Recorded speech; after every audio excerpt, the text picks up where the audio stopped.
Hey, in case you hadn't figured it out, John Bolton is a POS. President Trump held a rally in Tulsa, Oklahoma, and yes, the attendance was down compared to other rallies. But make no mistake about it, Joe Biden could never draw the numbers that President Trump drew Saturday night. Oh, and they said it was just going to be Confederate statues. And yet, an abolitionist is now having his statues taken down. Now, an abolitionist, by definition, is someone who opposed slavery. But then again, when your entire political party has been a sellout now to anarchists, Marxists, and generally idiot young people who haven't been taught anything real in school because instead of being given history, they watch Michael Moore documentaries, this is what happens when a democratic republic becomes an idiocracy.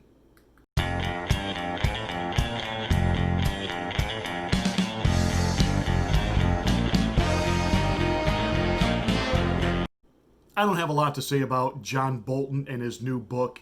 He is a POS. There's no nice way to say it. I didn't stutter. I didn't flinch. I didn't blink. I didn't blush.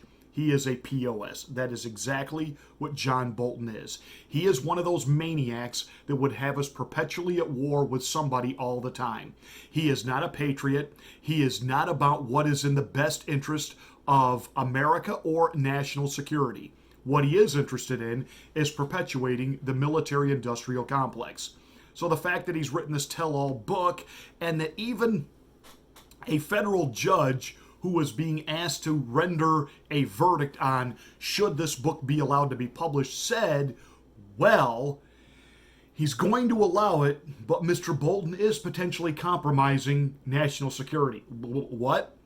And this is all because President Trump wouldn't give in to him. President Trump wouldn't let him keep us perpetually at war with somebody. Now, of course, the Democrats immediately began to salivate and, forgive me for saying it this way, prematurely ejaculate, because Adam Schiff for Brains was right out there over the weekend saying, aha, it's time for another impeachment inquiry.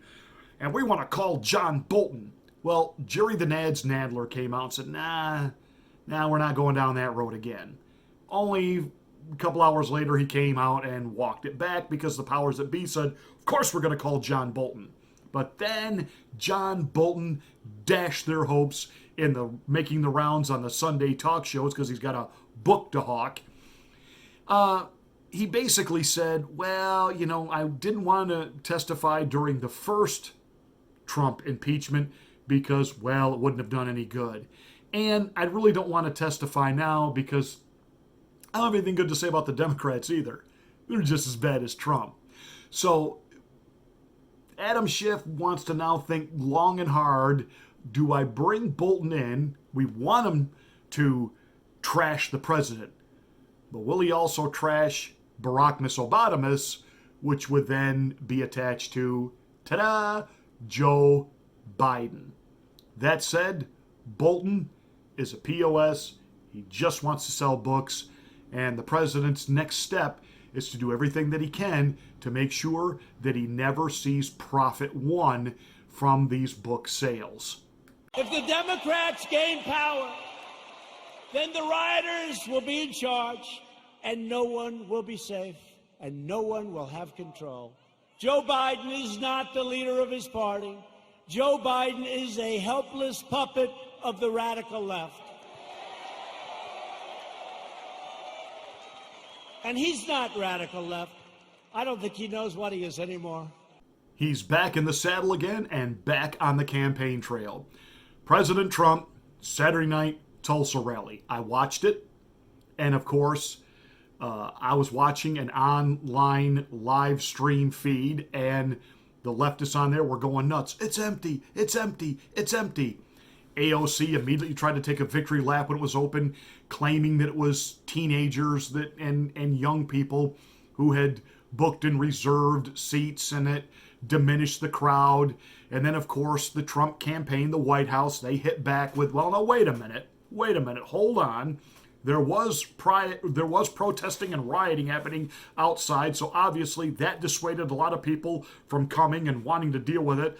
Obviously, there's still the whole COVID scare, and people don't know if really they should be joined together yet. And can I just say it? It's a little bit of everything. It's a little bit of everything. And Corey Lewandowski said something today, and I am sure that some real hardcore Trump supporters are going to think now that Corey Lewandowski is a traitor. He said there's a problem when you overpromise and underdeliver. And he's absolutely right about that. One thing that this president does know, he knew it and understood it like Reagan, and I've talked about it before, the image. You gotta have the image. This is a visual society. Now, the president was going to address the overflow. They were set up for an outdoor overflow, and he was going to give 2 speeches. Well, hours before he arrived in Tulsa, and it was very apparent that they weren't going to hit those kind of numbers with, 30 or 40,000 people waiting outside the venue. They tore that venue down, that stage, that platform down immediately. Now, let's talk some real numbers here for just a second. The Coliseum, which housed this, by all reports, holds 19,000 people. Now you have the fire marshal saying that they scanned 6,000 tickets. Well, 6,000, that's a respectable, above average respectable number of people. Now, you have people at the arena saying, well, the turnstiles actually saw 12,000 people come through. Okay, so who are we to believe? The fire marshal that 6,000 tickets were scanned, or the arena officials who, they keep count that, as the turnstile gets clicked, that's a person walking through. They say it's 12,000. We understand the place was not overflowing. We understand that the upper deck was basically empty. Got that. But whether it's 6,000 or 12,000, that's certainly about quadruple anything that a Joe Biden could ever attract. Does anybody remember before the pandemic hit where Joe Biden was actually giving campaign speeches, where he was actually holding town halls? They were like in junior high school, public school cafeterias. And there was like maybe 50, 60, 100 people. And in every one, it became an endless gaffe session because he would get in an argument with some of his own supporters. Hey man, vote for somebody else. If you can't support me and not question me, vote for somebody else, man. Vote for Bernie Sanders. Don't vote for me. I don't want your vote. I mean, that was the kind of stuff that was happening. And you're looking at this like there's like 100 people there. And this is Joe Biden being inspiring. So let's put Trump's crowd between the 12,000 to 6,000. Let's say it was 9,000. That's still a whole lot of people. And again, remember the environment of what's happening. You've got rioting and protesting happening right outside. How many people got there and thought, do I really want to deal with this? How many people at the last minute thought, do I really want to leave my house and go down and deal with that? Not to mention that the day before, people who had been camped out there a couple of days, the mayor had some reason why they couldn't stay and they got moved off. Well, how many of them didn't bother to come back? And you do have this whole COVID fear, this fear mongering. And I don't doubt that there was a bunch of young people that pulled some shenanigans. It's an official word now. A lot of people are using it. Pulled some shenanigans and reserved a lot of seats that would keep Trump supporters from coming. Which, by the way, the president, rather than trying to explain that away, nay, exploit that. Exploit that. Just point out, if they can lie and cheat and deceive on something like reserving tickets for a rally, what will they do if we have an all-electronic election this election season because we can't come out of our houses and vote because of COVID? That case needs to be made. Again, this whole idea of not actually doing in-person physical voting, it is a setup. It is a complete setup for a total sham, scam, rig, and theft of an election. Don't let them do it. So, we understand the crowd was down. I think there were a lot of factors that came into play. But at the end of the day, Trump is back on the campaign trail. Now, I knew as I watched that Saturday night that they would immediately emphasize, talking about the mainstream lying legacy corporate corrupt media, they would immediately emphasize the low or the lower crowd size. They wouldn't talk about what he said. They would simply deal with the crowd size. And they did. CNN right away, place is empty, blah, blah, blah, blah, blah, blah. Can I tell you something? The president and his team are at work right now, and I promise you, the next event, the next rally, oh, baby. But again, the Trump campaign did a week earlier. They were touting, we got 1 million requests for tickets, and they were taking victory laps, and the Democrats were kind of panicking. They didn't get the visual they wanted from Saturday night. That is true. Lewandowski is right. Let this be a lesson learned to Team Trump. Don't brag about what you don't have yet. That's why it's so important. We have got to keep the support up. Now, as people are challenging things like flags and symbols and flying your colors, just in case there was any doubt of where I'm coming from, I don't want to leave any doubt today. I wear this loud and proud. I am on board. I am ready for 2020. They said it was only going to be statues that glorified racism. Those had to go. But yet, they're now pulling down statues of U.S. Grant. Not only was he the general that led us to victory in the Civil War, became a president, he was an abolitionist. Now, by definition, that's someone who opposes slavery, and he opposed it before the Civil War ever began. At some point in his life, he was gifted, someone gave him a slave. He gave that slave their freedom. And yet, protesters pulled down his statue and burned a U.S. flag on it, because this is what happens when a generation who does not truly understand history, nor how to put it in any type of a context, they become like anarchist animals. And yes, I'm going to use the word animals. They go after our first president, George Washington. He owned slaves. He evolved on the issue. Thomas Jefferson owned slaves. Thomas Jefferson lived in the state of Virginia, where they currently have a governor who's a Democrat who, used to dress up in blackface at parties and even has his picture in yearbooks wearing blackface. But, he's a progressive now, so it's okay. He gets a pass. Well, in Virginia at the time of Thomas Jefferson, you couldn't turn slaves free. If someone who owned slaves decided he didn't want to own them anymore and didn't want to sell them, he couldn't just give them their freedom. They would immediately be taken into custody by the state and resold. So what Jefferson did on the issue of slavery, because he knew to his very core that it was wrong, which is why he penned the words, all men are created equal.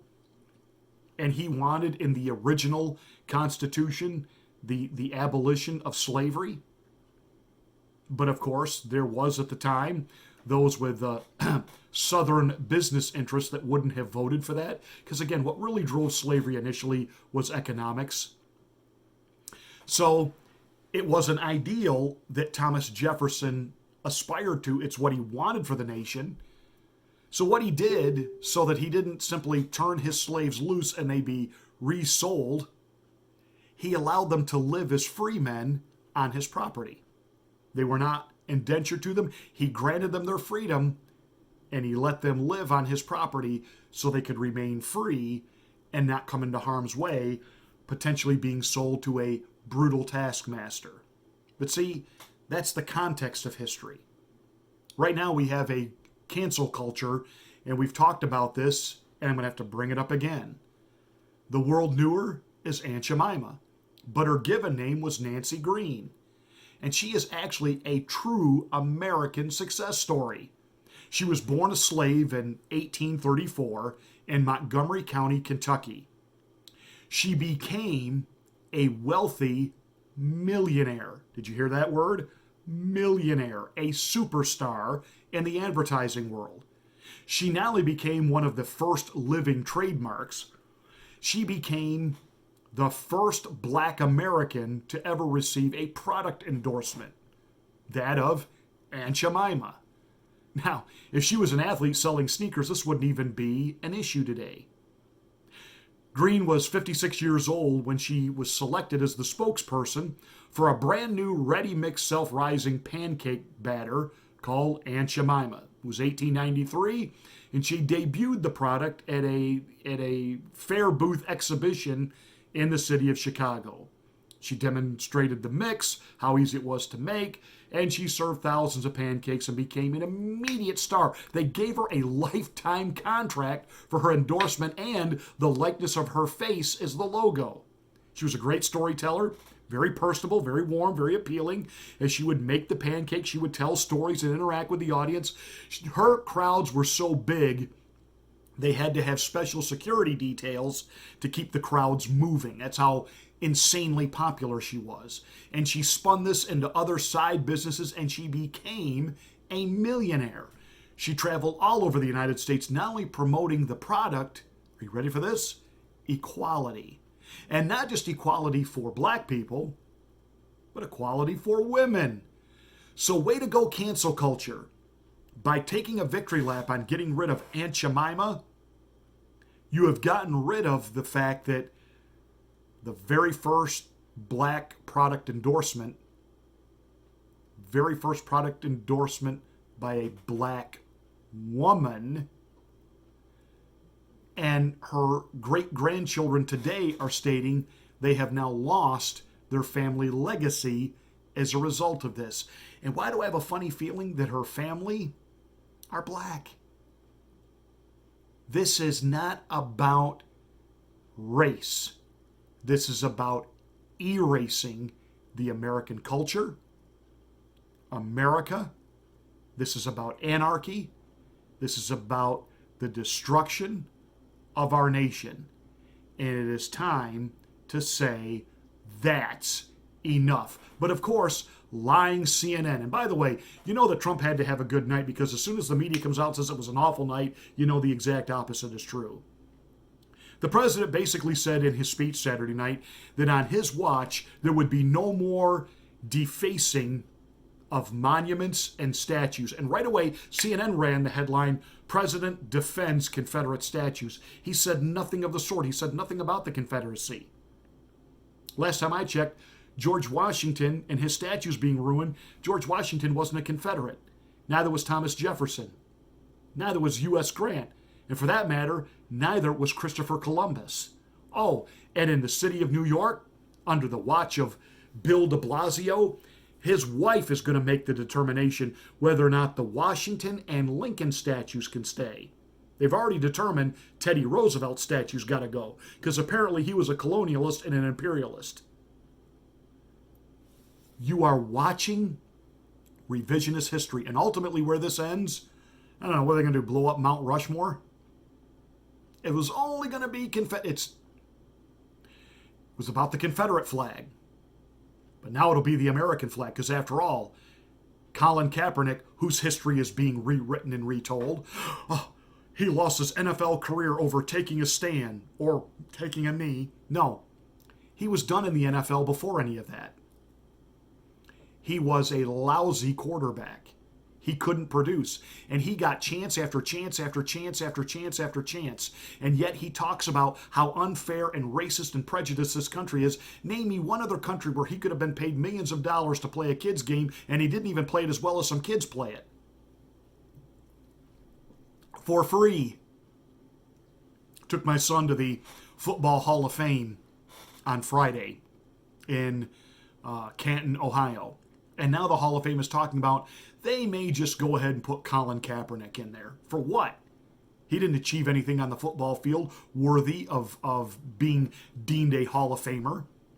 Okay, so you want to say he's taken a stand for civil rights? Then honor him in a civil rights museum. You know, Mario Cuomo was a subpar, mediocre minor league baseball player who gave up baseball to go into politics. He eventually became the governor of New York. Should he get a bust in the Baseball Hall of Fame because he became a governor? No. It's ridiculous. It's insane. But this is what's happening in our culture right now. We have replaced facts and logic with feelings and idiocy. This idea that we have to show solidarity and take a knee. Bull hock. Bull hock. Colin Kaepernick took a knee on the American flag during the national anthem. Why? Because this is a systemically racist country. So if they're successful in having the Confederate flag banned, the American flag is next. Because we're already watching, they've moved from Confederate statues to just American statues. What's next? Goodbye Mount Rushmore. Hey, goodbye crosses, because after all, the KKK uses those. Because ultimately where this is heading, and I said this 3 years ago on here and some of you laughed at me. Let me tell you exactly where this is headed. Our founding fathers, the drafters and writers of our Constitution, were all rich, white, and they were slave owners, many of them. This is a racist document. It's gotta go. Now, I've had some people who are arguing in favor of all the protesting that's going on right now saying, I'll defend the Constitution. I won't let them tear that up. By the time it gets to that, it'll be too late. This has to be nipped in the bud now. We need to stand up with a clear voice and let our politicians know no more. You're not going to rename Columbus, Ohio, Flavortown. Put Columbus's statues back up. Schools it needs to be mandatory that they honor Columbus Day. We wouldn't even have our America. Do you not understand anything? America may not always have been perfect, but the American ideal of life, liberty, and the pursuit of happiness, that's near perfection, beloved. And America has done a lot to correct its own wrongs. But the complete eradication, destruction of our nation and all we have stood for in our history, that can't stand.